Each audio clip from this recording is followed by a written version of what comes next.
మల్లెపూవు శ్రీనివాస్ మాదిగ ఎంఆర్పిఎస్ దక్షిణ తెలంగాణ అధ్యక్షులు. ఈ నెల 30వ తారీఖున హైదరాబాద్లోని ఇందిరా పార్క్ దగ్గర ఎంఆర్పిఎస్ రాష్ట్ర అధ్యక్షుడు మేడి పాపయ్య గారి ఆధ్వర్యంలో మాదిగల నిరాహార దీక్ష కార్యక్రమం ఏర్పాటు చేయడం జరిగింది. అట్టి కార్యక్రమానికి సంబంధించిన కరపత్రాలను ఈరోజు నా సహచర కమిటీ సభ్యులు ఎంఆర్పిఎస్ రాష్ట్ర వర్కింగ్ ప్రెసిడెంట్ అన్న పెద్దిల్లి జంబన్న గారు, అదేవిధంగా రాష్ట్ర కార్యదర్శి అన్న దుబ్బల ఆంజనేయులు గారు, మిగతా సహచర కార్యవర్గంతో కలిసి ఈ కార్యక్రమంలో కరపత్రాలు విడుదల చేయడం జరిగింది. ఈ కార్యక్రమం యొక్క ముఖ్య ఉద్దేశం, ఏదైతే కాంగ్రెస్ ప్రభుత్వం అధికారంలోకి వచ్చి 2 సంవత్సరాలు అయిందో, ఈ 2 సంవత్సరాల లోపల దళితుల పట్ల వివక్ష చూపుతూ దళితులకు ఇచ్చే సంక్షేమ పథకాలన్నీ నిర్వీర్యం చేస్తున్నాయి. ఎన్నికల సందర్భంగా కాంగ్రెస్ పార్టీ మేనిఫెస్టోలో అంబేద్కర్ అభయాసం కింద 12 లక్షల రూపాయలు మేము అధికారంలోకి వచ్చిన వెంబడి ఇస్తామని చెప్పారు. ఇప్పటిదాకా మీరు అధికారంలోకి వచ్చి 2 సంవత్సరాలు అవుతుంది. ఆ అంబేద్కర్ అభయాస్తం పేరెత్తడం లేదు. మరి దాంట్లో అంతేనేమేంటో మాకు ఇప్పటిదాకా అర్థమైతే లేదు. తక్షణం ముఖ్యమంత్రి గారు దీనిపైన స్పందించాలని చెప్పి మేము డిమాండ్ చేస్తున్నాం.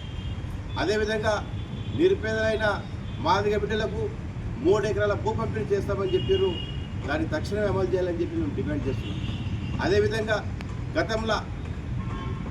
గత ప్రభుత్వాలు ఏదైతే దళితులకు ఇచ్చిన గైరన్ అసైన్ భూములు ఉన్నాయో, జీవో నెంబర్ 58, 59 ప్రకారం ఆ అసైన్ భూములు ఎవరైతే ప్రస్తుతం పొజిషన్లో ఉన్నారో, ఆ పొజిషన్లో ఉన్న అసైన్ భూములకు పట్టాలిచ్చి శాశ్వత హక్కులు కల్పించి వాళ్ళు అమ్ముకునేలా చట్టం తేవాలని చెప్పి మేము ముఖ్యమంత్రి గారికి అప్పీల్ చేస్తున్నాం.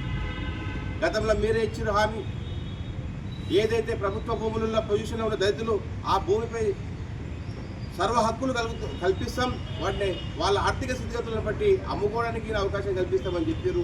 తక్షణమే దాన్ని అమలు చేయాలని చెప్పి మేము ఈ సందర్భంగా డిమాండ్ చేస్తున్నాం. అదేవిధంగా ఏదైతే ప్రతి కార్పొరేట్ పాఠశాలల్లో 25% విద్యా హక్కు చట్టం ద్వారా ఎస్సీ ఎస్టీ పిల్లలకు ప్రతి ప్రైవేటు స్కూళ్ళల్లో ఉచిత విద్యను అందించాలని చెప్పి మేము డిమాండ్ చేస్తున్నాం. మీరే ఇచ్చిన హామీలు ఇవన్నీ, మీరు ఇచ్చిన హామీలు తుంగలో తొక్కి ఇతరత్ర అభివృద్ధి కోసం మీరు మా నిధులను ఉపయోగిస్తున్నారు. ఎస్సీ కార్పొరేషన్ నిధులను భ్రష్టు పట్టిస్తున్నారు. కార్పొరేషన్ ద్వారా నిరుపేదలైన దళితులకు ఒక్కొక్క యూనిట్ 10 లక్షలు కావచ్చు, 15 లక్షలు కావచ్చు, 5 లక్షలు కావచ్చు. ఈ విధంగా కార్పొరేషన్లో మా డబ్బులతో మాకు యథావిధిగా బ్యాంకుతో సంబంధం లేకుండా కార్పొరేషన్ నుంచి మాకు సబ్సిడీ లోన్లు ఇవ్వాలని చెప్పి ప్రభుత్వాన్ని డిమాండ్ చేస్తున్నాం.